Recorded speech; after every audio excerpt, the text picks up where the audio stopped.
Kasi kahapon, present natin yung plano, no? Bago binago yung plano. So ngayon, meron kami mga ipapakita na repair na slides dito para sa mas maliwanag na dahilan kung bakit kailangan natin magkaso. So, siguro yung mga camera, mas maganda kaysa sa akin yung tutok dun sa mga slides yung tutok na pinapakita natin. Ano?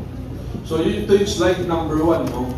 So, kahapon, nung naipakita natin kung ano yung mga ginawang pagpapalit ng pisikal na infrastruktura ng isang gusali para may isagawa ang operasyon ng human trafficking doon sa ClickPoint Corporation. Pinakita natin na may lihim na daanan na nag-uugnay ng KTV at hotel. Hindi ito daanan ng publiko. Dito po dinadaan ang mga biktima papunta ng kwarto ng hotel. Ang ibig sabihin, hindi po ito dalawang magkahiwalay na establishmento.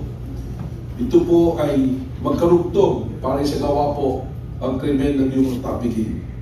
Pinag-isa po itong estruktura, kaya po pinalitan niyang plano na yan.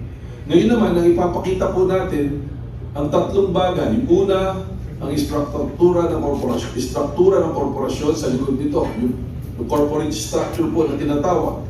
Ikalawa, kung paano ang isang pamilya na nakaupo sa lahat ng board, at ikatlo, kung sino talaga ang may control ng operasyon. Mula po doon, maliliwanagan kung bakit naghahain ang NBI ng kasong qualified human trafficking. So, next slide please. Dahil po sa pangalawang slide na yan, makikita po natin, nasa na yung sa slide pa, yung may mga pregnancy kit. Ayan. Nandiyan po makikita natin, may pakikita po kung ano ang mga ginawang mapapakita po natin na paalala kung ano nangyari sa mga biktima, bakit sinasabing sila exploited. Ayan po, nakalagay, barado yung lababo. Bakit po barado? Sapagkat lagi na siyang nasusukahan yung mga babae na lalasing. They're forced to mingle, uminom po ng mga alcohol at malasing. At dyan po, may mga gamit na pregnancy test para tingnan po yung kung sila ay buntis. Madami po sa kanila mga single mothers na gustong kumita ng pera. Anong ibig sabihin po nito? Vulnerable po sila at sila po ay na-expose gabi-gabi sa ganitong uri ng working environment. Ang sinasabi po rito kahapon ni Ginoong Mike Defensor, wala daw namang pilitang nangyayari.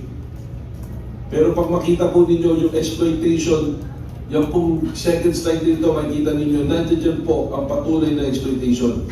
Mga kababaihan, mga nanay na dalaga, na inalok para sa sexual na mga abuso sa loob ng isang establishmento na iniligtas po noong 21 ng April ng NBI, ng local government ng Pasig at ng social worker development po natin.